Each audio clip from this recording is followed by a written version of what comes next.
Engineering கல்லூரிகளில் சேர CBSE மாணவர்கள் மே 30ஆம் தேதிக்குள் டவுன்லோட் செய்த மதிப்பெண் பட்டியலை சமர்ப்பிக்க வேண்டும் என அண்ணா பல்கலை கூறியுள்ளது. அத்துடன் அதிகாரப்பூர்வ கவுன்சிலிங் பட்டியலும் அறிவிக்கப்பட்டுள்ளது.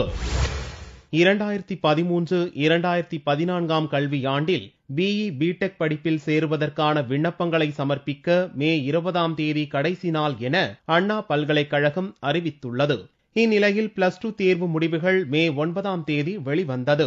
ஆனால் அவர்களுக்கான மதிப்பெண் பட்டியல் மே 27ஆம் தேதி கொடுக்கப்படும் என அரசு தேர்வு இயக்ககம் அறிவித்துள்ள நிலையில் இன்ஜினியரிங் சேர்க்கைக்கான விண்ணப்பத்தோடு மாணவர்கள் தங்களுக்கான மதிப்பெண் பட்டியலை டவுன்லோட் செய்து விண்ணப்பிக்க வேண்டும் என அறிவிக்கப்பட்டுள்ளது. சிபிஎஸ்இ மாணவர்களுக்கு மே 25ஆம் தேதிக்கு பிறகுதான் பிளஸ் 2 தேர்வு முடிவு வெளிவரும் என்பதால் அந்த மாணவர்கள் அண்ணா பல்கலைக்கழகம் அறிவித்தபடி மே 20ஆம் தேதிக்குள் மதிப்பெண் பட்டியல் இல்லாமல் மற்ற சான்றிதழ்களை இணைத்து சமர்ப்பிக்க வேண்டும் என்றும், தேர்வு முடிவு வெளிவந்த பிறகு டவுன்லோட் செய்யப்பட்ட மதிப்பெண் பட்டியலை மே 30ஆம் தேதி மாலை 5:30 மணிக்குள் அண்ணா பல்கலைக்கழகத்தில் சமர்ப்பிக்க வேண்டும் என்றும் துணைவேந்தர் பொறுப்பு காளிராஜ் தெரிவித்துள்ளார். மே 20ஆம் தேதிக்குள் சிபிஎஸ்இ மாணவர்களும் மார்க் ஷீட்டை தவிர மற்ற எல்லா என்க்ளோசர்ஸும் அதெல்லாம் அட்டாச் பண்ணி மே 20ஆம் தேதி 5:30 மணிக்குள்ள கட்டாயம் அவங்க சப்மிட் பண்ணி ஆகணும்.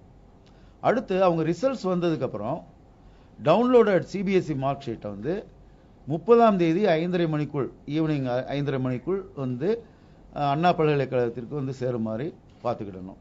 மறுகூட்டல் மற்றும் மறு மதிப்பீடு செய்யப்பட்ட மாணவர்களுக்கான மதிப்பெண்களை அரசு தேர்வு இயக்ககம் அண்ணா பல்கலைக்கழகத்திற்கு அனுப்பி வைத்த பிறகு ஜூன் 5ஆம் தேதி ரேண்டம் எண் வெளியிடப்படும். ஜூன் 12ஆம் தேதி தரவரிசை பட்டியல் வெளியிட்ட பிறகு ஜூன் 17ஆம் தேதி முதல் 19ஆம் தேதி வரை விளையாட்டு பிரிவு மாணவர்களுக்கான கலந்தாய்வும், ஜூன் 20ஆம் தேதி மாற்றுத்திறனாளி மாணவர்களுக்கான கலந்தாய்வும், ஜூன் 21ஆம் தேதி முதல் ஜூலை 30ஆம் தேதி வரை பொதுப்பிரிவு மாணவர்களுக்கான கலந்தாய்வும் நடக்கும்.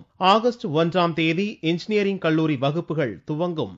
ரேண்டம் நம்பரிங் ஜூன் 5ஆம் தேதி, ரேங்க் லிஸ்ட் ஜூன் 12ஆம் தேதி. ஸ்போர்ட்ஸ் கவுன்சிலிங் 17ஆம் தேதி ஆரம்பிக்கிறோம். 17ல இருந்து 19ஆம் தேதி வரைக்கும். டிஃபரண்ட்லி ஏபிள்டு பர்சன் இவங்களுக்கு 20ஆம் தேதி கவுன்சிலிங்.